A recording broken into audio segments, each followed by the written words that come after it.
Today is Sunday, April 12, 2020. Easter Sunday. It is Easter Sunday. We were supposed to be out by now, right? Yes.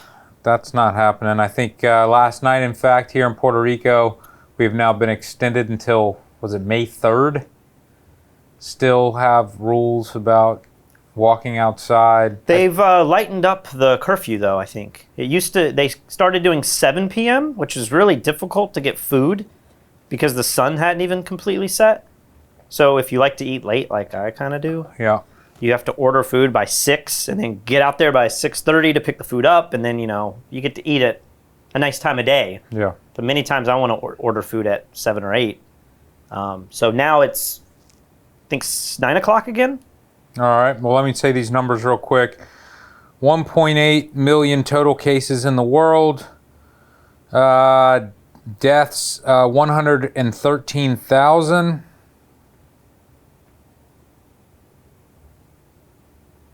United States, 557,000. Right about 22,000 deaths. Probably will hit 22,000 by the time we edit this. Let's look at yesterday's death numbers. Looks like we've been going down a little bit, maybe. On April 10th, 2,035 deaths. And yesterday, April 11th, 1,830 deaths. And then again, if you look at the daily new cases chart, you can see it definitely seems like we've peaked a few days ago, and maybe we're going down a little bit now. Yeah. So I've been looking at the covid19.healthdata.org site where you can pick each state. And I don't know how they come up with these numbers because, as we've seen, the projections have gotten lower and lower over time for the total number of deaths. But I'm looking at South Carolina specifically, and they only have April 9th, which is 3 days ago. Deaths per day is 16 deaths in South Carolina, which is a big spike from where it used to be. But they're saying that the projected highest peak in deaths will be on the 17th, like in 17 days. Doesn't that seem a little strange? Like,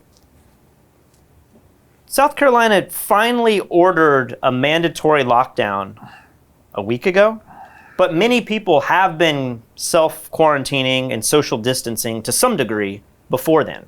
So 17 days seems like everyone that got the virus in the last week should probably be getting sick this week, which would be 7 days, and then 10 days.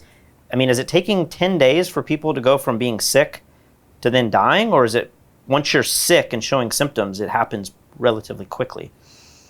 I thought it was a relatively slow, it's maybe 2 weeks until you show symptoms, and then maybe another 2 weeks until you die if you're going to die. Well, if it's truly a month then maybe 17 days makes sense. But I'm just curious to see what these more, is it rural or rural?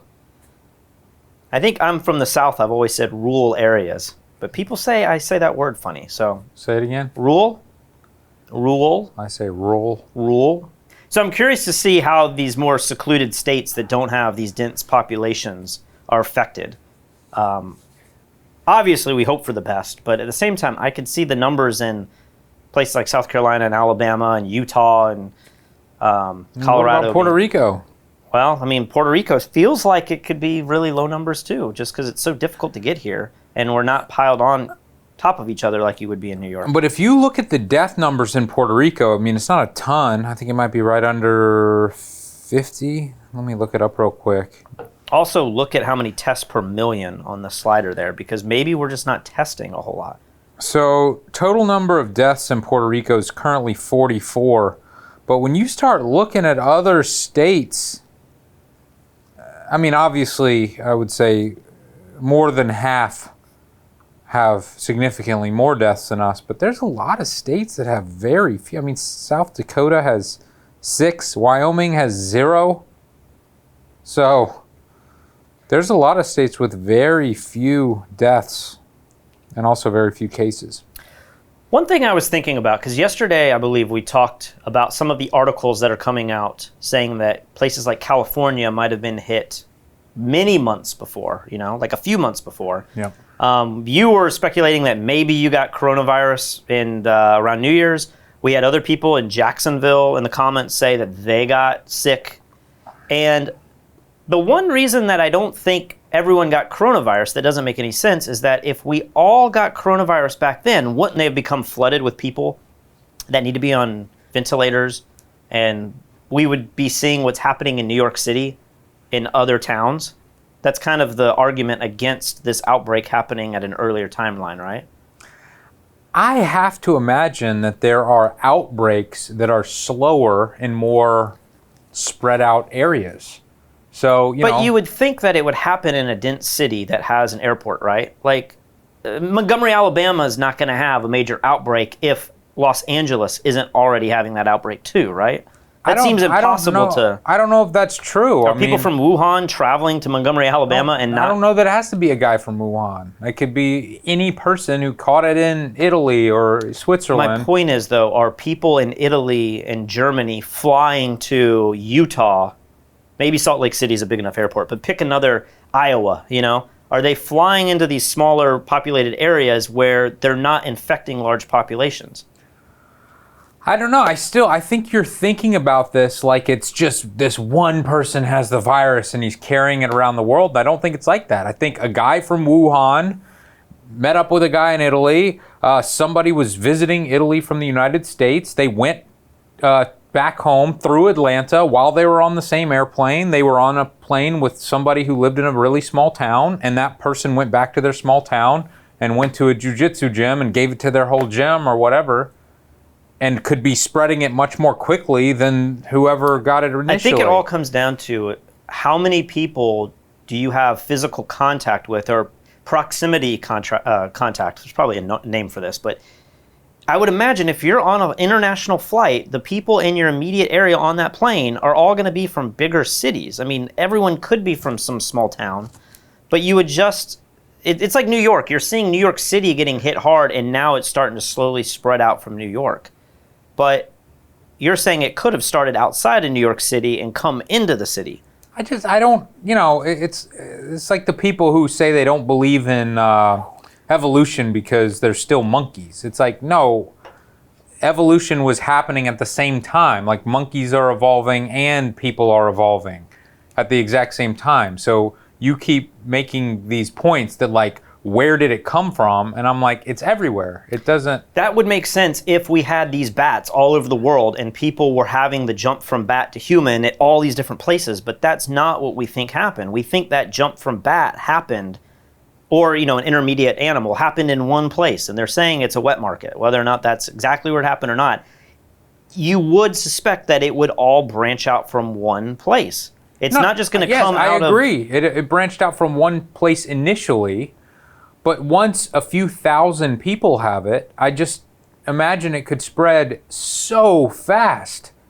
If you could be on an airplane and all of a sudden 10% of the people on the airplane have it, and they go back to all their homes all over the world. I know, but if you go back to a place like Alabama where you live on a farm or you don't work in an office building, like there's less industries like that in small towns. Well, I think that's my argument. You probably aren't going to be able to spread it to as many people. That's my argument. But that's what I'm saying. Like, you would suspect that places with big subway systems, big airports, big city centers would have bigger numbers, and it would be exponential there versus other little areas. And it is. But you are saying that you caught it by leaving Puerto Rico and coming to Charleston. That's a relatively small group of people. Or someone in Jacksonville. Maybe Jacksonville's still big enough to where it's the tipping point. But you're not seeing the numbers in Atlanta yet like you would suspect. That's all I'm trying to say. Is that what you're trying to say? That's what that whole argument was about? There's another point, man. I am sweating so hot right now. Yeah, we can tell. What's going on? Well, I just took a shower. And it didn't take? No, I took a shower because I was in the pool, relaxing a little bit, Easter Sunday. And then I took a shower, but now coming down here, it's hot in the studio. Dude, I turned the AC down really low. I got the fan going. Here's the point I really wanted to make, and we got detoured. My point is, let me think, because I've kind of lost the thought now. I'm sure you have. It's that if people didn't get sick months ago, but obviously people were getting very sick. You said that's the most sick you've been. I don't know if that's entirely true. I mean, I'm seeing this in the comments, though. Lots of people are saying, My wife and I got sick around Christmas, around New Year's, around January. I know Mike Kelly has said this. Pi Jerza has said this. They're all speculating that maybe we had coronavirus. But let's say that's not possible because we don't see all of this influx of people. Like the R value is not going to change. That should be a fairly constant thing. If 5 people get infected, I don't know that number, it changes when you start isolating people and locking down. But if you're going about your normal day, if this has an R value, R naught value that's twice or 3 or 4 times more than the flu, you would think that hospitals would have the influx of people like you see in New York, in big cities. But we didn't see that. So I think what a lot of people are saying is that you didn't have the coronavirus. You just had a really bad flu. And this is my point. My point is, what if, and I haven't totally thought this through all the way, but what if there is a horrible flu season going on right now, and you have a coronavirus that maybe has a similar death rate of the flu, but when you ignore this horrible flu that's going on, because nobody's talking about what you possibly had at New Year's. No one's writing articles about, oh my gosh, the flu season this year is the worst in 10 years. I don't see any of that being talked about. Okay. What if you just have a flu and a coronavirus happening at the same time? Yep. And you multiply those numbers and you call all of that coronavirus. I mean, a lot of people are saying that's what's going on. Maybe the coronavirus still isn't as bad as we think, because I showed a chart a couple days ago where it looks like the reports of influenza is at a low for at least last 5 years. But if you had influenza, and many of the people that are leaving comments on our channel had influenza 3 or 4 months ago, and it was horrible, one of the worst you've had, yep, then perhaps, I'm just trying to think this out in my mind, like perhaps maybe both of these are being added together. We're not testing enough to see if everything is coronavirus when there is a death. And maybe a lot of the people that we're seeing dying are dying from a really bad flu that just happens to be on top of a pretty bad coronavirus that maybe is 2 times as bad as the flu, but not like 5 or 10 times as bad as the flu. Because I'm just trying to make sense of all the people that said they got deathly ill months ago without saying that that's coronavirus, because it doesn't seem like the hospitals got overtaken the way that coronavirus probably would have done if that's what it was. Yeah, I mean, that's a good point.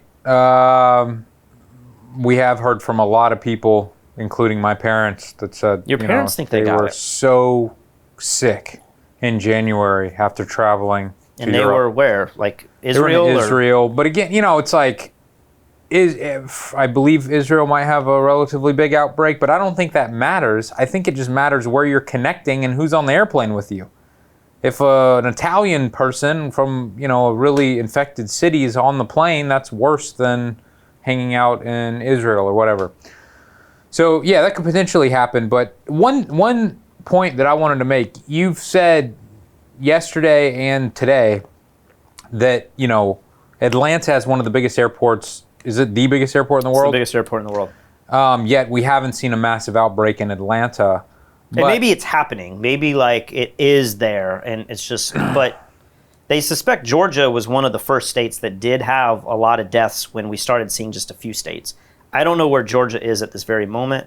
It's kind of hard to compare state by state without clicking every one of them and finding the numbers. But. Yeah, well, my only point is that, I'd have to look at the numbers, population numbers of Atlanta, but I don't get the idea. When I hear people flying into Atlanta, they don't live in Atlanta. You know what I mean? They're not even visiting Atlanta. They're connecting through Atlanta. They connect through Atlanta, but Atlanta is one of the largest cities in the entire South. So there are a large percentage of people that do live in Atlanta and do business in Atlanta. So you would think Atlanta would still be, but maybe Atlanta's not quite as dense as some of these other cities to where... And it doesn't have the public transportation that New York has. I mean, they have an underground. It's not like New York. I've never been on it. New York is the pinnacle, but of subway systems and public transit, but in America. But I don't know. I would just think Atlanta would be hit really hard, and then you double. I mean, some of the things like Atlanta is probably has a large percentage of people that are obese. You have probably a lot of diabetics there. You have a lot of health concerns. It's a warmer area.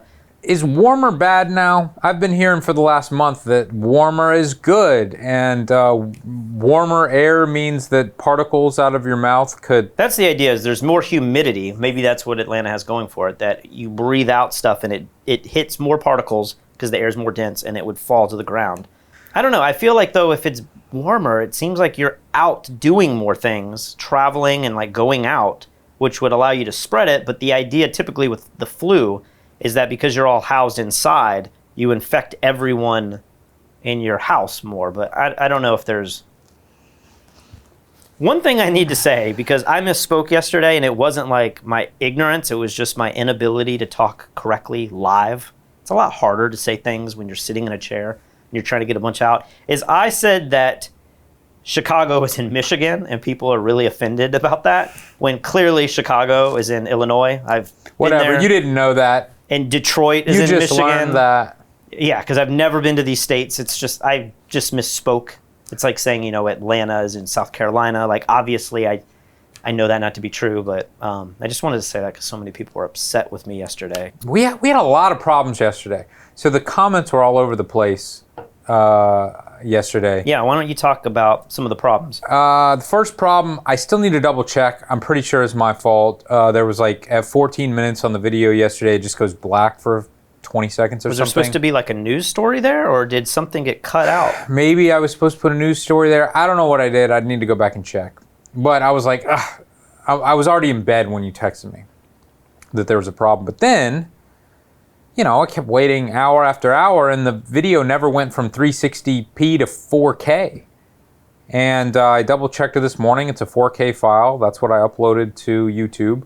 So this seems to be some sort of YouTube error. So what I attempted to do, you can go in and trim the video and like take parts out of YouTube videos. So I attempted to do that. I probably should have tried to take out the black part.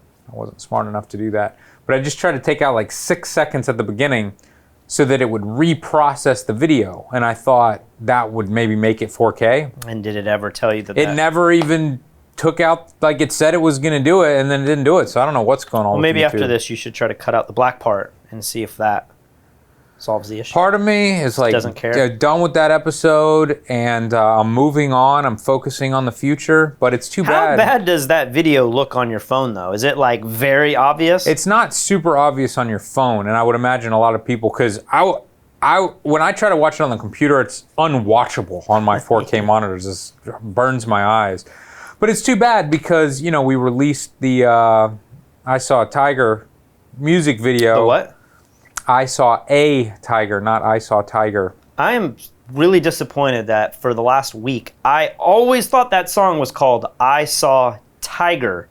Almost like I Saw Tigger, I Saw Lee, and not I Saw a Tiger. The tiger's name was Tiger. But when you sing it, you were singing I Saw a Tiger. I never knew that, and now I feel like it's lost some value by not being called I Saw Tiger.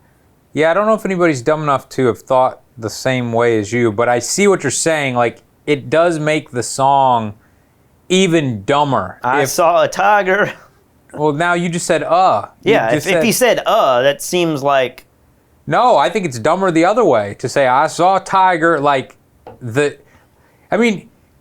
he's dancing around with tons of tigers, so what you're suggesting is that they're all named just this was Tiger. The first one that he saw.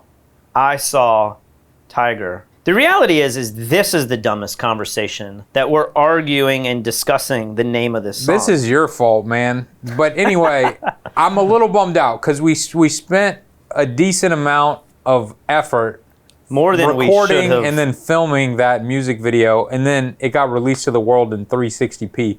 So what we decided to do, we released the video on our YouTube separately. In the full 4K glory. Oh yeah, you can see all of my construction paper hair. It's incredible. Tell them that the Tigers need a little bit of love. Speaking of the comments and things that went wrong yesterday, one thing is you put that Bill Maher clip in there, and so many people are upset that the Spanish flu didn't come from Spain, and I'm like, okay, that is a valid point, but he also named a lot of other things that maybe they're wrong. Maybe Ebola didn't really come from the Ebola River. Like, I don't know.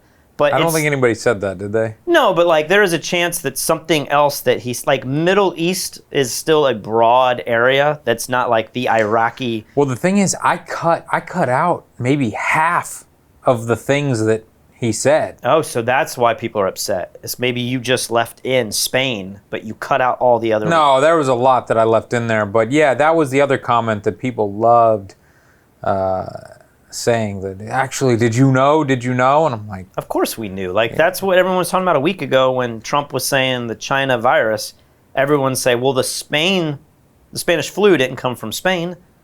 But when Bill Maher talks about it, he lists like 6 other viruses and epidemics. I think it was more than that. That come from very specific places. I just thought that was interesting. And then people were like, you shouldn't call it the China flu because people are attacking Chinese people. And I'm like, are they attacking Chinese people because of the name? Or is it because of the story that everyone thinks it came from the bat soup or whatever? Like, that's the reason dumb people are attacking people, is the story, not the name of the virus. Right. So, I don't get it. I agree. I mean... The name's kind of weird, but like, did you say when we called it Zika, because that was a big thing here in Puerto Rico. I mean, that was all over the place, you know, the Zika virus. Were people discriminating against people from Zika? Just seems strange. Wait, where's Zika? I don't even know where Zika is. I need to look that up, but maybe Zika. You sure that's a place? Well, that's what Bill Maher said. He said the Zika virus is from, maybe it's a town. I'll look it up right now while we talk about it. Look it up.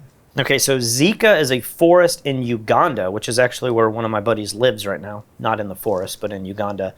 And so Zika is the name of a place. I guess it's pretty hard to discriminate such a random spot that we don't even know where it is geographically. I don't know, That man. is a location I didn't know where it was. When I see a Zekin, I whoop that ass. Oh, yeah? I gotta let them know. We don't need that here. I bet you a Zekin would whoop your ass. Now, you are doing some jujitsu. That's true. I still think I'd lose. Here's a little bit of good news. Boris Johnson has left the hospital. And he seems to think that he could have potentially died in the hospital. Right. I mean, he's thanking the workers for saving his life. So I don't know if that's uplifting or scary, but interesting news. The NHS has saved my life, no question. It's hard to find words to express my debt. But before I come to that, I want to thank everyone in the entire UK for the effort and the sacrifice you have made and are making. One thing I want to talk about, and we've talked about it a little bit, but I think this is going to become a bigger story and it's going to become more and more important. And that is, I'm going to call it the blame game. Yesterday we saw a lot of articles come out, we've already talked about this, about California saying like maybe it was here early and it's been affecting Californians much earlier than we suspected. We still don't know if that's to be true. I mean, there's some debate on whether or not that could have happened. There was an article a few days ago that I talked about with the intelligence community, like the military, saying that they knew about this back in November and December. Like they were able to see what was going on with intelligence in China and that nobody took them up on it. Maybe there was a memo, maybe even to the president, that said, hey, this thing is serious. So things keep getting pushed further and further back, right? There's this article that went viral late last night that's been all over Reddit called Red Dawn, and this is emails that have been sent. I don't know if they were sent to the president the way they've been released, but they are emails between health advisors within the administration.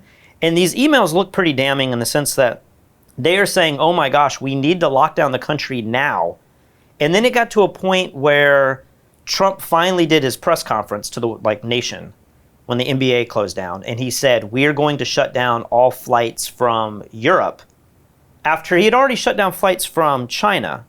But these emails seem to say they were hoping, these health officials were hoping, that when he gave that speech, he was going to say there's an executive decision to shut down the entire country and to do all the quarantines that we're doing now way back then.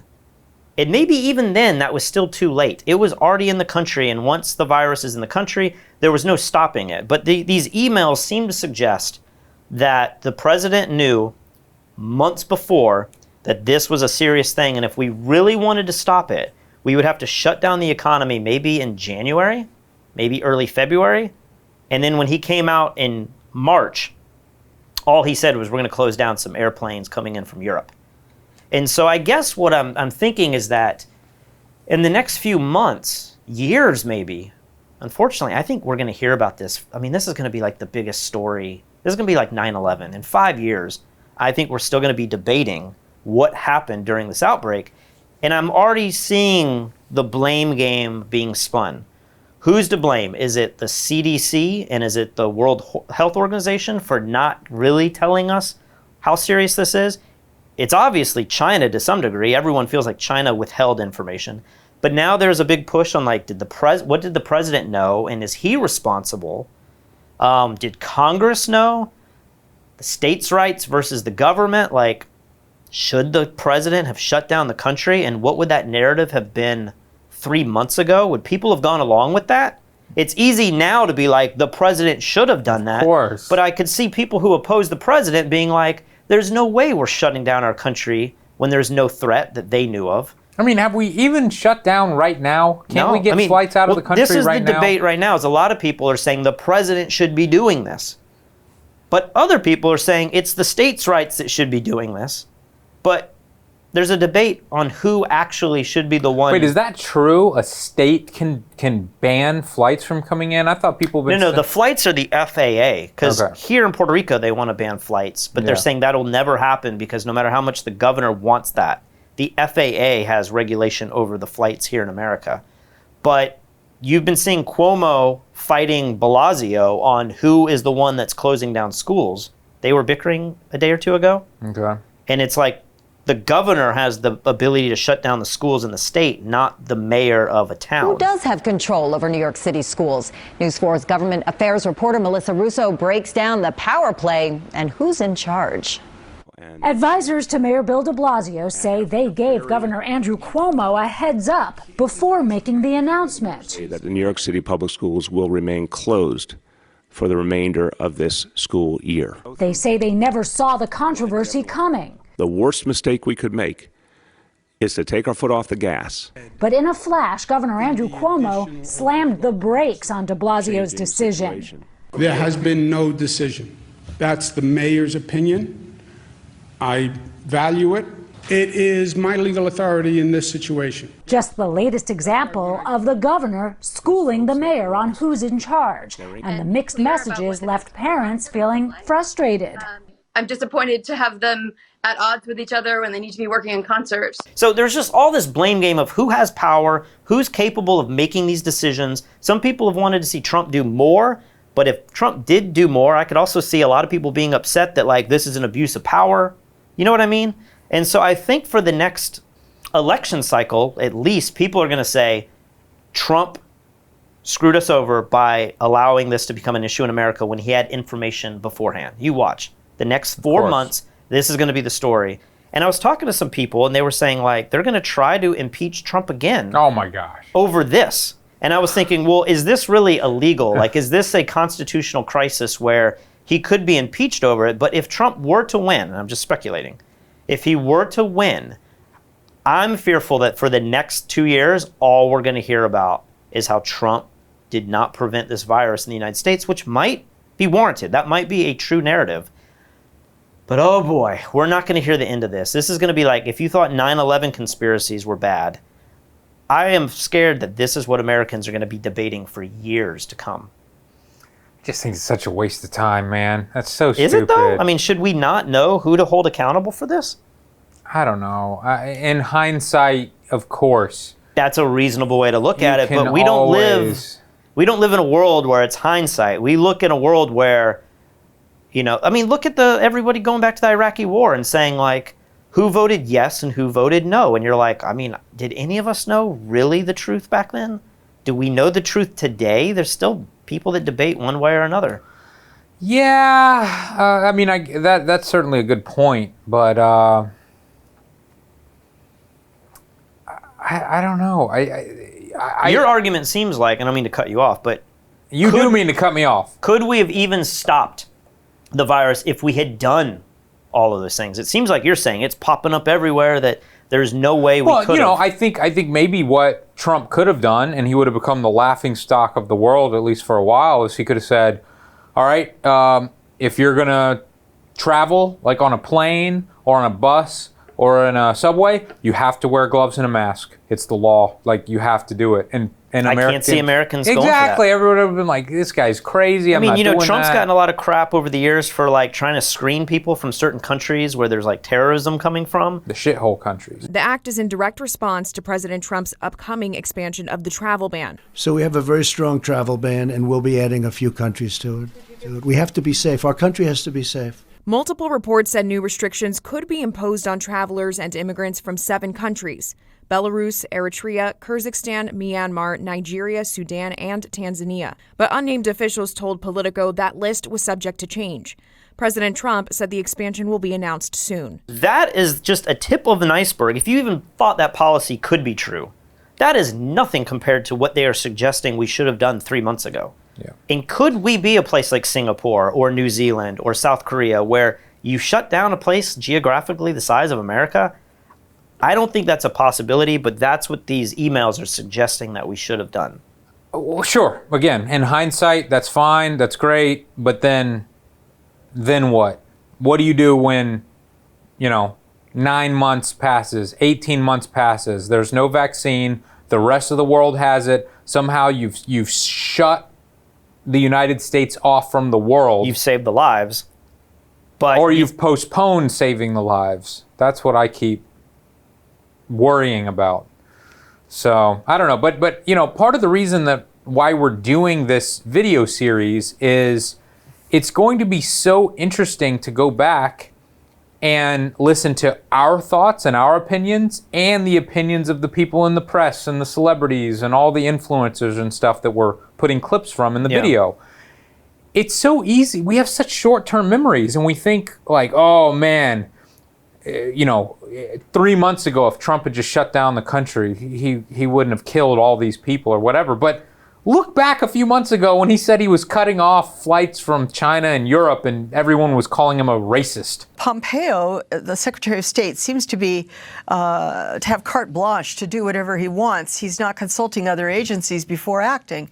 And so he has basically banned not only a travel ban on people coming from China to the United States, but he's conflated our immigration policy with a travel issue so that if you're a Chinese citizen now, you can't come to the United States. Most Americans don't realize they've essentially used this epidemic to stop all travel and movement. The World Health Organization now has officially declared COVID-19 a pandemic. Downplaying it, being overly dismissive, or spreading misinformation is only going to hurt us and further advantage the spread of the disease. But neither should we panic or fall back on xenophobia. Labeling COVID-19 a foreign virus does not displace accountability for the misjudgments that have been taken thus far by the Trump administration. Banning all travel from Europe or any other part of the world may slow it, but as we've seen, it will not stop it. And travel restrictions based on favoritism and politics rather than risk will be counterproductive. China, I never even heard that news story. Maybe just because I wasn't watching news back then, but I never heard us cutting flights from China. That totally went under my radar. It wasn't until the NBA was canceled and he said, we're going to stop flights from Europe, except the UK. Right. That was when everyone was like, oh my gosh, there was a reaction then. Most people were like, how dare he, how are we going to get back home? And yeah, he's racist to Italians. That's what some people were saying. It's just so ridiculous. I'll tell you how prepared I was. I called for a ban from people coming in from China long before anybody thought it was. In fact, it was your network. I believe they called me a racist because I did that. It was many of the people in the room. They called me racist and other words because I did that, because I went so early. So when you say we weren't prepared, had I let these tens of thousands of people come in from China a day, we would have had something right now that would have been, you wouldn't have even recognized it compared to where we are. How many people have passed away? How many people have died as of this moment? You could multiply that by a factor of many, many, many. So when you say that I wasn't prepared, I was the first one to do the ban. Now other countries are following what I did. So, I hope videos like this document what people were actually feeling at the time, and then we can all be reasonable in the future and go, look, nobody knew, and Trump's insane, but he didn't do anything to maliciously kill people. Well, I was arguing with my parents today a little bit, trying to keep it lighthearted Sunday, but they were just like, what could anybody have done? And I was like, well, if we truly want to see ourselves as a leader in the world, we could have examined what other countries in Asia did with SARS, and we could have looked at, I don't even know what the Middle East did with MERS. I think that might have had such a high fatality rate, and people died so quickly that maybe it kind of just like burned itself out. Okay. But you could have looked at what other countries did in the eyes of a pandemic, the lens of a pandemic, kind of like Bill Gates has been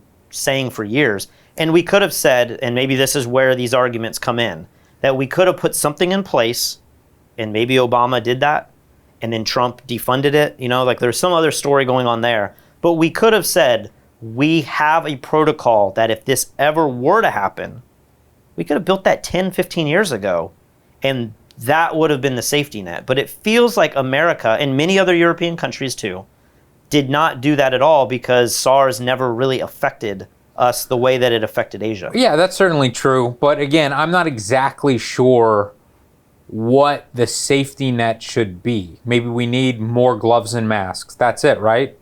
We have enough ventilators. Seems like a lot of countries are getting by with gloves and masks. And tests. Okay. Tests. That's a big one. Well, you can't have a stockpile of tests for a virus that never existed. I don't know the answer to that. I don't know if you could have the facilities and something in place. Because I've also heard people saying that Trump like got rid of all these tests, or maybe he sold them. You're right. Like, you have to know what the virus is to make the test.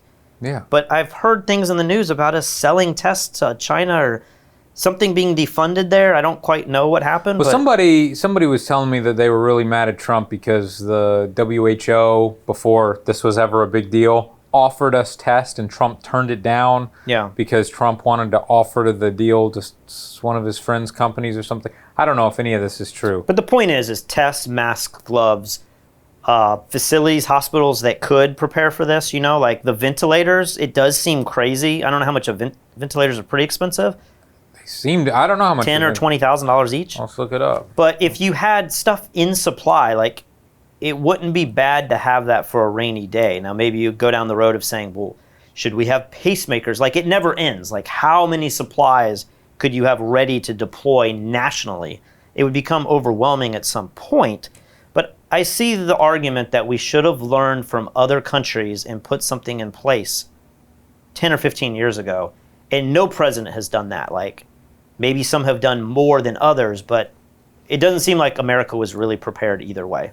Obviously, we could have been prepared better. A ventilator, it seems like they cost around $15,000. So 15 grand. Very expensive. But again, if we have enough ventilators, and you said we didn't have enough hospital beds, like it seems like we do have enough hospital beds, and we were able to stay ahead of it, and we were able to get the ship and turn the Javits Center and all that. And that's the good news. And then, you know, we've had a lot of doctors and nurses comment, and we also have friends in the medical industry who are not in New York City, and they're like, our hospital's empty. They're telling us that we can't get enough hours.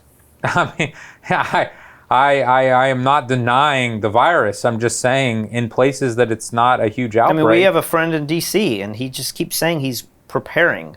But I don't know that he's having these long nights of working and seeing people die. I'm sure there's people dying in D.C. You can look up that number. But I'm curious to see what happens in the next 2 weeks in these more secluded towns, because you would think, all right, everyone's banding together and sending supplies to New York City because it's on the news. But what happens when you have thousands, tens of thousands of little towns that are 10 and 20,000 people? I know my hometown in Alabama, I don't know how many ventilators they have. I don't know how many ICU rooms they have, you know, beds. They may only have like 2. Yeah. You know, and at that point, like, everybody can't be receiving the supplies as quickly as New York City did. So maybe the worst is yet to come. It definitely feels like there's a sigh of relief, but maybe that's premature. Maybe New York dodged a bullet to some degree. I know that sounds horrible when as many people have died there, but it's these small towns throughout America that didn't take it as serious. You know, places like New Orleans and towns where everyone went to spring break and then all came back, you know. So I think we still have a lot to see. Have you seen where, I think on Friday, Trump must have had a press release where he said he wasn't going to approve like $250 billion of the stimulus package, which I thought was already signed. I can't keep track of what's actually happened with Congress and what they're working towards. But he was saying something like, if the USPS, the United States Postal Service, gets any money for a bailout, he is not signing this bailout bill. Congressman Jerry Connolly, a Democrat from Northern Virginia, told the local DC CBS station that you personally requested the CARES Act stimulus bill be stripped of $25 billion for the Postal Service. Connolly claims that unless the USPS gets that $25 billion, the agency will be run out of money by June. He accuses you of hastening the demise of the Postal Service. Could you respond to that, please? I'm the reason the Postal Service has lost billions of dollars every year for many, many years. I'm the demise. This is the new one. I'm now the demise of the Postal Service. I'll tell you who's the demise of the Postal Service. Are these internet companies that give their stuff to the Postal Service, packages, and I don't know why they're not, I don't run the Postal Service. You have a group of people, so-called independent people, and they run it. But these packages are, they lose money every time they deliver a package for Amazon or these other internet companies, these other companies that deliver. They drop everything in the post office. They say, you deliver it. And if they'd raise the prices by actually a lot, then you'd find out that the post office could make money or break even. But they don't do that. And I'm trying to figure out why. They walk into our old post office with all these routes that could never be built. You could never build them. They go into areas that you could never do. And they say, here, deliver this. And they lose a lot of money per package. I have never understood why the United States Postal Service is always on the verge of bankruptcy. Just raise the price of stamps to cover your expenses, and we should be fine. Here's what I think is happening, and I don't know this for certain. These are just chairside conversations. Mm-hmm.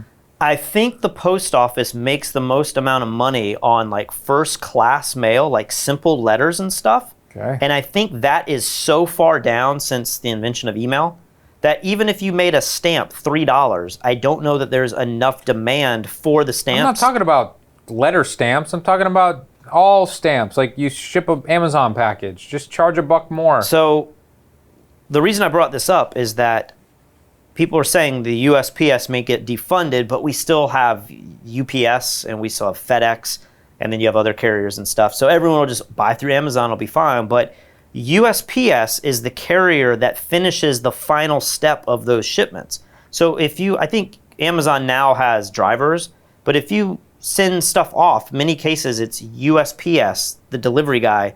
He's taking the final package that's been mailed off through UPS and FedEx and all these other companies, and your United States Postal Service guy, your carrier, he's the one dropping off many of those items.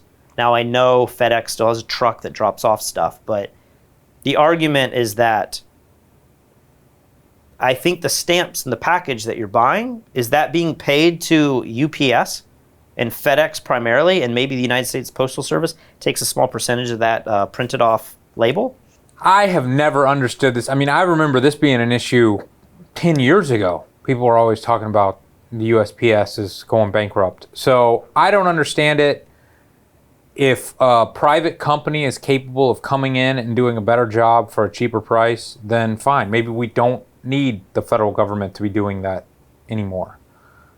I'm sure there's a deeper argument that I don't know. For me personally, I know I'm kind of sticking up for USPS in this case, but I know every time I go to the post office, it's like the worst service. We in downtown Charleston, we used to have those prepaid machines where you can go late at night and the lobby's open and you put your box on there and you type everything out, pay with a credit card. It was amazing. Mm-hmm. And then one day they decided, let's get rid of all those machines. And I'd go to the same post office with a line out the door. And after hours, the post office is closed. You can't ship anything. And I was like, can't we fire the majority of these post office people? This is where people are going to get mad at me. And just put more of those machines in the lobby? I know, the machines are the best. And then the one machine would break down. But if we had 4 of them, it would have been amazing. But instead, I'm like, I always get yelled at the post office. I'm always in line. I always get bad service. But the kiosk was amazing. Can always rely on that kiosk. I mean, and that's not to say I don't like the carriers. Like the people who come to my door, for the most part, are really nice. Sometimes they throw the packages and you get upset with that. But for the most part, those employees are nice. Yeah, but those people behind the desk, screw them. Well, I mean, I dealt with those people a lot more. I always had a bad experience there where I didn't have a bad experience. I think everybody is just angry at the post office. You know, it's like the people working there probably aren't making enough money and there's not enough of them because they're constantly on the verge of bankruptcy. And then because there's not enough people, the line gets longer, which makes people like us angry. And then you go up there and you're short with them, so they're short with you. And then the last customer was an asshole, so they're going to take it out on you. One's so complicated. You go to the front of the post office and you finally see the teller and you're like, I just need to send this overseas. And they're like, you got to go over there and pick up some form that you're not familiar with. Yeah. Whereas if it's a kiosk, you just say, I'm shipping something wherever, and it will just direct you to the right thing. Well, it's so much more convenient. And the whole idea, too, that you still have to take a pen and write down addresses and stuff makes no sense. It's like writing checks. Yeah, checks make no sense. We should have computers and it should all be done digitally because a lot of times when you're writing those things out, the guy is having to retype it all and there's errors and stuff. It makes no sense. So. But I think the argument here is that if, not to make it political, but a lot of conservatives are like, yeah, Trump, you tell them, shut down the post office. But many places in these rural areas, if they don't have the USPS running, they're not going to get their Amazon packages because that might be the only person that's actually able. When you live in a big city, you do have FedEx and you do have UPS driving a truck. But when you live in a town of 5,000 people, you might not have anybody that has the Amazon van that's dropping off the Amazon packages. Well, you would if USPS went bankrupt. I mean, that would be a job that would immediately get scooped up. And the USPS delivery people would just end up working for that next company, or they would be the ones to start a sector in their little town. But yeah, if USPS is super important, and I don't understand some aspect of why it needs to be done by the government, not a third-party company, then just raise the prices $1 per package, and everybody's gonna be fine. I don't get it. One worker suggests stopping one of their main sources of revenue. My shift could be cut in half if I only deliver the essentials that people need. Packages, checks, any kind of medical, information, documents that people are getting to their door. That's fine. I understand why we need to be here for that. But like I said, the majority of what we deliver is still just junk mail. I don't know. I don't mean to make this whole thing about the USPS, but it was trending today. And apparently something's going on with the bill, which I thought was signed. Well, there's a new bill. Is that what it is? There's a new part of a new bill that's... I don't know, but you need to put a clip in the video about this. Yeah, good morning, Carl. It's no deal in the United States Senate. Mitch McConnell pushing to add an additional $250 billion to that Paycheck Protection Program for small businesses. He's concerned that there's so much demand for that program, it could be running out of funds sooner rather than later. But Democrats blocking that move this morning. They need unanimous consent on the Senate floor in order to get this done because there are so few senators around. Democrats stepping in saying, no. What we want is a much bigger program, an additional $250 billion for states, localities, hospitals, all sorts of other entities. The Democrats envision a much bigger program. They don't want to just pass what's called a clean bill, just focused solely on this small business issue. So they've stepped up to block that. That means no deal, no replenishment of that fund today. We'll see where this goes. Carl, my sense is this is enormously politically popular. There's going to be some jousting over it, but in one form or another, whether it's in a small bill or as part of a larger bill, this plussing up of that small business fund is going to get done at some point here from Congress. People are claiming they're starting to get money. Yay. And I don't know how true that is, or, they're getting the confirmation, or their bank teller is saying, you're going to get it. It's like I'm hearing in the next 2 days, you're going to get the $1,200 from the IRS if you're eligible. But we were hearing that was going to be like 3 days, 2 weeks ago when that was passed. But I'm also hearing people that are applying for the PPP loans are going to start getting that money now from their banks. I guess we'll have to wait and see if that's actually going to happen this week. Yeah, we heard some of our buddies who are getting not the free money, but the loans. Yep. And but part of those loans can be free if they qualify for certain expenses. That's true. I get the vibe that a lot of guys that we're talking to are just trying to get as much money as possible. I'm going to reach out to them and just ask, like, are you guys getting over $1 million in loans? I'm just curious. But if you had a lot of employees, and I think it's less than 500, if you have more than 500, I don't know that you can qualify for some of these loans. I imagine the majority of our friends who live around here do not have. I just wonder how you could get $1 employees. million, because it's going to be a multiplier. Like we were saying, it might only be $1,000 per employee. So then it's like, how much is your rent and how much is your payroll? No. Like, Again, that's the money that is forgivable. You're just talking about loans. I'm talking about the 4% loan up to millions of dollars. I don't fully understand. 4% interest. 4% interest, yeah. So, we've got a lot of friends who are going after that money, and I'm interested to see how much they get and why they want it. We've talked to a lot of people who just want to put it in the stock market.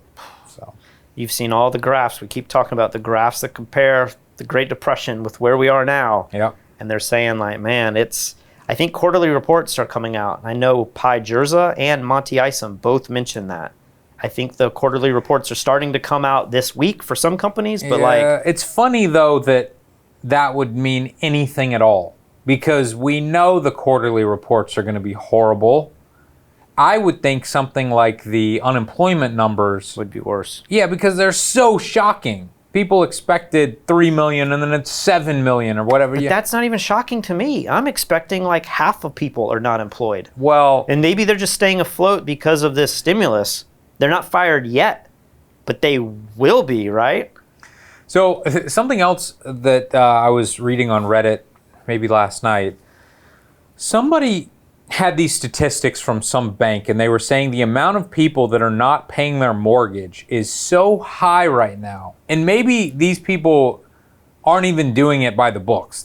People aren't paying. I mean, I've got a friend here in Puerto Rico, and he's like, I got the money, but I'm just not going to pay my rent because I don't know how long this is going to last. You know, I don't want to, and he's Puerto Rican, so he's not going to be getting the stimulus money from the federal government. And there's just a lot of people with that attitude. Like, I'm keeping my money right now. I don't care if I said I was going to pay this because this is a strange time. Yeah. So anyway, this guy was speculating, and he was comparing this back to 2008. And he was like, a lot of people think that the housing market is going to crash, and it's going to be really easy to buy cheap houses at the bottom. Maybe the bottom of this is going to be 5-6 years from now. Who knows? That's kind of how it was in 2008. But he was like, that's not going to be the case because so few people are just today paying their bills. And once people start foreclosing and short sales and all this stuff going on, banks are actually much more strict, and we remember this, about giving these loans out. So a lot of people, especially younger people, in their 20s and stuff, who have seen for the last, I don't know, maybe like 6 years, it's been incredibly easy to get a loan for a house, and interest rates are at record lows. Yeah. People don't realize that, they were double digits back in the 80s, interest rates and everything in the 80s and 90s and stuff. And so 3 or 4% interest rates are unheard of. Yeah. And you don't even really have to have a high-paying job or a consistent income or whatever. You can just get a loan. Well, this article or this guy was basically saying that's not going to be the case. And it's only going to be people who have large sums of money and huge down payments that are going to be able to get these loans. So something to consider. So the housing market will crash in the same way? That's what he was saying. It's definitely going to crash in a similar way, maybe not identically, but a lot of people, we have a buddy who's like, we have a few friends actually who are right about to buy a house, and then they put it on hold for this, and now they're like, oh, I'm just going to buy it at the bottom. Yeah. And I think the friends that I'm talking about have plenty of money to get the loan or to pay cash for a house or whatever. But for the average person, because in the 2008 financial crisis, the idea was that banks were giving loans to everybody, and they were all getting repackaged into these like subprime mortgage deals that were then also being sold off. But what caused the collapse? Was it just all these people that had loans realized my job isn't secure, and they just defaulted on their own because they were in too deep with their mortgages to begin with? Or did something affect the job market unemployment went up, and then that's when the loans failed. Like, what was the catalyst? I understand people were getting loans that shouldn't have had loans, but was it just like... I think, and we need to go watch The Big Short again, but I believe that people were given loans and they could never pay those loans. And then when they didn't pay those loans, it happened so rapidly. There were so many people defaulting on their mortgages that then brought down these huge pools of these mortgages, which was like the first domino. And then the stock market started going down, and then people were let off, and then those people couldn't pay for their houses. So it seems very short-sighted then. It wasn't like these loans were given out for 4 or 5 years, and then something happened and people stopped paying them. They might have been giving the loans out for like a year and then like realized... I'm sure it was longer than that, but yeah, I don't know. I believe it was some government mandate, you know, where the government again is trying to help poor people and forcing banks to give people loans. It's the same problem with the student loan industry. At least when you get a mortgage you can't afford, you can just not pay it and walk away, and you know your credit's hit, but you don't have to pay it because you give the house back. But we are able to trick young kids into taking out these loans that are impossible to default on, and you'll owe for the rest of your life no matter what. So because in The Big Short you have, is it the scene where like there's like strippers who are buying 3 homes? I always get option pay adjustables. I'm a private contractor. I need flexibility. And you tell the mortgage company what you do? I write therapist. Okay, look, if home prices don't go up, you are not going to be able to refinance. And you're going to be stuck paying whatever your monthly payment is once it jumps up after your teaser rate expires. Your monthlies could go up 200-300%. 200% on all my loans? What do you mean all your loans? We're talking about 2 loans on 1 house, right? I have 5 houses and a condo. Hey, there's a bubble. But I'm like, strippers make pretty good money from what I hear, but did they get fired from the stripping job and then had to default on all of the loans? Or like they were ready to default before they even got the loan and they should have never been able to buy 3 homes to begin with. But the second they had the 3 homes, you would think like, oh, I can't pay these like instantly, you know? Like was there a period where the strippers were paying the 3 homes for like a year and then something happened? And yeah, I would imagine, you know, they got like old. The guy who normally comes to the strip club and is tipping with the 5s, like he's only got the 1s now. And the strippers are like, oh, if I only had 2 houses, I could have made it, but I had 3. Now I'm going to lose all of them. I don't know if you have anything else to talk about. The one thing that I had written down in my notes for today was, did you happen to watch Saturday Night Live last night? Oh my gosh, yes. I'm glad you remembered to talk about this. So I did not watch the whole episode by any means. I've been watching clips. Yeah. And I haven't watched the whole thing, and I am a fan of Saturday Night Live 50% of the time. But this was the most uncomfortable, awful stuff I have ever seen, and it makes me realize how talented YouTubers are that have to do everything on their own. Right. They're writing it, they're filming it, they're acting in it, they're directing it, they've got better audio, they've got better editing, they've got better effects. And these Saturday Night Live people, without their crew and writers and everything, it was rough. I thought exactly the same thing. I was thinking we just did this Tiger King parody that you and I recorded and filmed in 2 days. And there's a lot of it that I hate. The audio, to me, I'm like, man, the guitars and the bass, like none of it sounds that great to me. And some of the clips, like there's a lot more we could have done, but we did that in 48 hours. And if we were on the cast of SNL, that would have been our one submission, and we probably would have been fine, right? It seems like most people did one thing. I do have to be fair and say, like, I was kind of afraid with the Tiger King thing. I'm like, is this even that funny? Like, no, but it would have been funny if you were a celebrity in it. If you were one of those comedians on SNL and you were the Tiger King, which they did a little bit, yeah, it would have, it would be viral right now. Like, nobody cares about us because nobody knows who we are. But as I'm watching this, you know, I'm watching them, like, do the Weekend Update, and like they don't even have a lav mic, and you just hear all the reverb, and I'm like, they couldn't plug in a microphone, and it feels like they're having other people trying to like write jokes for them and send it in. And for the Weekend Update in particular, they had this laugh track that I only think was on that portion of Saturday Night Live. I noticed that. And it was so awful. They would be saying things that weren't even funny, that the mic is breaking up and you can't quite hear the joke, but then you hear these like little girls laughing over it and you're like, nobody would have found that funny.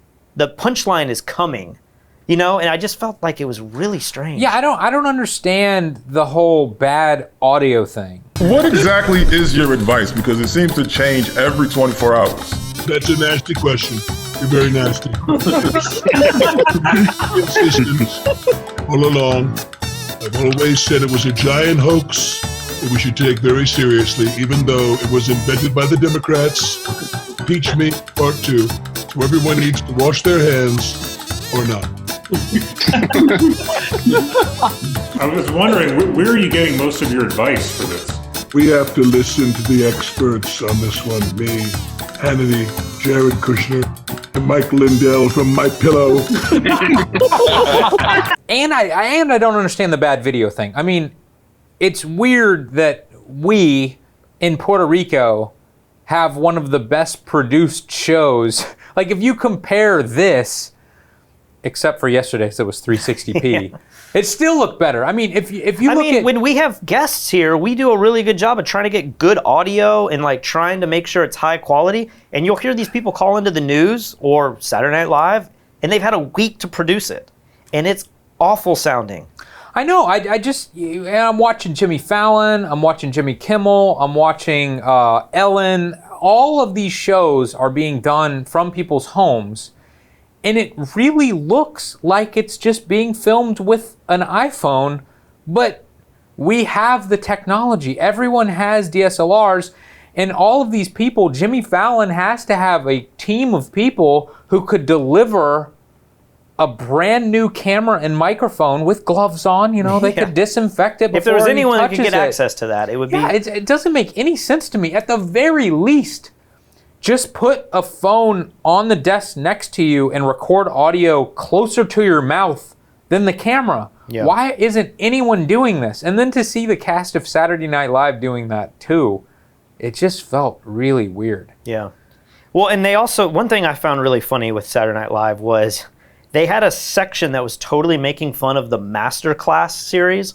Okay. And I thought, no one knows what Masterclass is except photographers and videographers that are getting fed these ads. I thought because we're Fstoppers, our channel is getting fed Masterclass, but I just found it interesting to know that, like, I guess the rest of the world are seeing these ads that I didn't think were all that popular, but they're popular enough to where Saturday Night Live was. Well, you've seen, I mean, Masterclass, I've never actually watched one of their videos, but I've seen their ads all over the place. They have chefs and wine connoisseurs and actors and musicians. So maybe it would make sense that everyone's being fed this, but the creative world still feels like very narrow compared to like what most people's jobs are, you know? Yeah. If you're a mom at home, I would think you'll never see a master class because your kids are watching so much, you know, YouTube content that's for kids or something. But I thought that was really interesting. And then I have to say, I didn't know who Hal Wilner was, but they did a tribute to him. He was their, he like does the live music for their productions when they're actually on the show and they have the stage. Okay. So like if there's a moment when like dramatic music has to come in, he's the guy that cues it. Okay. And just hearing about the staff talk about him, he just died this week from coronavirus. What? Hearing them talk. Was he actually playing on stage? Or No, he was like... I don't think he was one of the musicians, but he would be the one who orchestrates the sound. So if there's some kind of audio or some kind of symphony, he'd be the guy that like makes sure things are on cue and that things would sync up correctly. Okay. It's a talent you would not have seen unless you knew the behind the scenes. But just hearing the way that he talked about music and how knowledgeable he was and how cool he was, like I just felt like that was a really nice moment. They did Perfect Day where everybody's like singing this song to him. So I thought that was really nice, but overall... How old was he? 64 years old, so not really that old. Yeah, but pretty young. You know, it just goes to show, maybe this is a moment of inspiration for a lot of our viewers, how you can watch something like SNL and feel like, man, there's no way I could ever do that. Like, they're so good on camera and their jokes are so funny and they speak so well and they have all the music and the production and the lighting and they're building the sets and you're just like, man, that's so good. But the second you remove all of that and take any one of them and put them at a laptop in their home and give them 4 or 5 days to produce something, the results kind of made me feel like, man, they're talented, no doubt. But you know, how much work goes into producing that show. Yeah. And if you're good, I mean, you watch these people that produce content every day, you know, you can be just as talented, you know, if you just have the drive and you put in the effort to learn how to film, how to mic yourself, how to get good audio, how to write good content. And here we're just talking. Like, I can't say this content's great, but you know, there's elements of it. Like last night's, you know, I saw Tiger. Yeah, that was incredible. Yeah, I mean, I never wanted to be a comedian or anything, but I think everybody watches Saturday Night Live or a TV show and you go, man, it would be so cool to be on that. But you just think, I could never do it. But the internet and YouTube has just made it possible to have your own private SNL. You can do whatever you want. And some jobs are super cool, but they're cool for a time. I always think to myself, you know, it's easy to look up to these late night hosts and be like, man, Jimmy Kimmel and Conan O'Brien, they're funny and they know all the celebrities and everything. Can you imagine doing that 5 days a week for your whole life? You can't take vacations because you got to be there. You got to meet with your writers and have the same arguments and discussions every day. You have to have a look. You got to be in good health. You got to like, just every day. It just seems like exhausting. And then I look at somebody like Joe Rogan, who I'm like, he just seems to be doing his own thing whenever he wants. And he's got a couple big jobs that just require him to leave every other day or once a week. And whenever Joe wants to take a break, he'll just take a break. Yeah. If he wants to quit, he'll just quit. But when you're at the level of Jimmy Kimmel and you got the contracts and you've got 200 staff members that are looking to you for a paycheck, all I'm saying is that there's always another side to the... There's always another side, and we should all be incredibly thankful that we have more of an ability to like make it by ourselves. We don't have to meet someone. We don't have to meet a Harvey Weinstein and pleasure him to make it, you know, in the industry. You can literally make up an industry. You could be the first person to do anything. And so I always thought if you're a football coach, how awful that must be, how hard that is on your family. I've thought about being the president of the United States. Oh, that's the worst. I can't imagine sleep. Like, can you imagine any of our presidents? Pick any one. Imagine them going to bed and like the stress and the amount of information. You turn on TV and it's just people mocking you. I don't even know how you have time to turn on TV.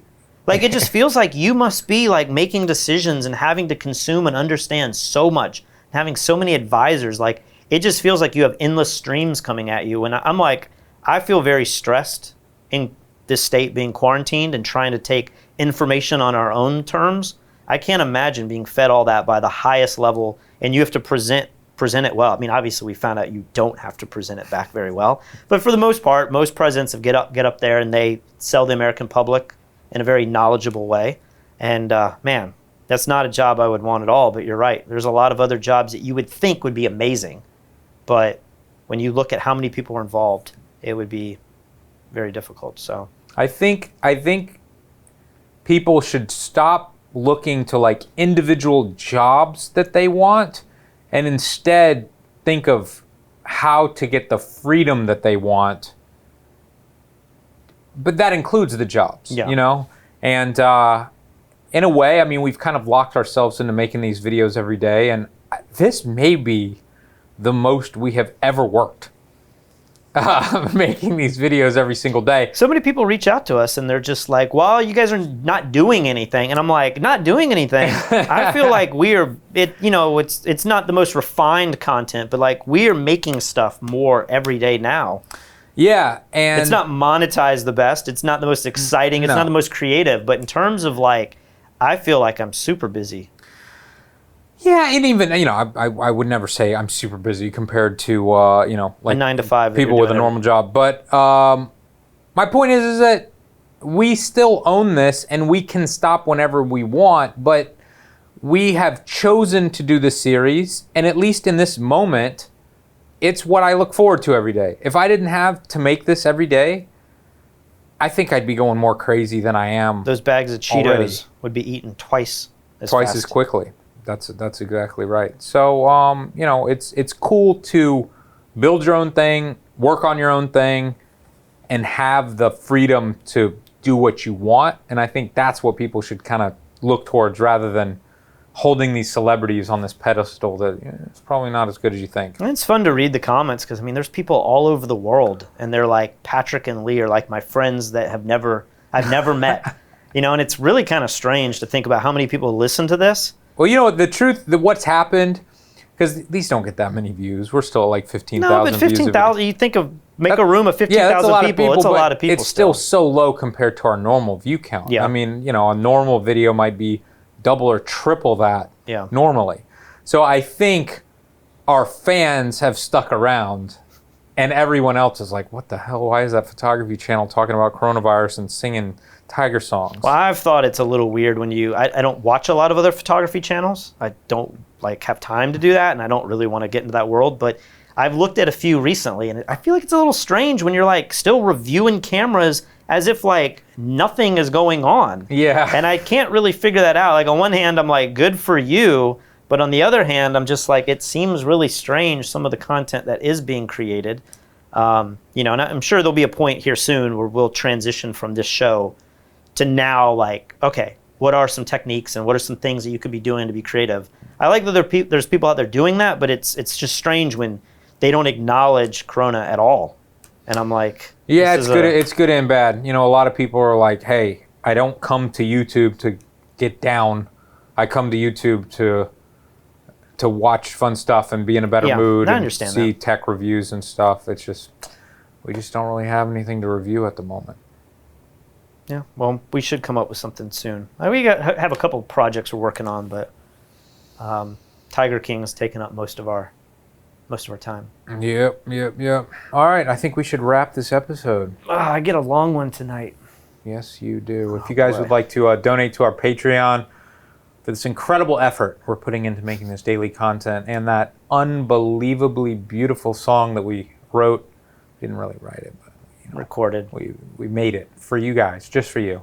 You can click on our Patreon, and we're going to be donating all that money to a good cause here in Puerto Rico in the future. Today, is this the last day of our sale? Are we going to...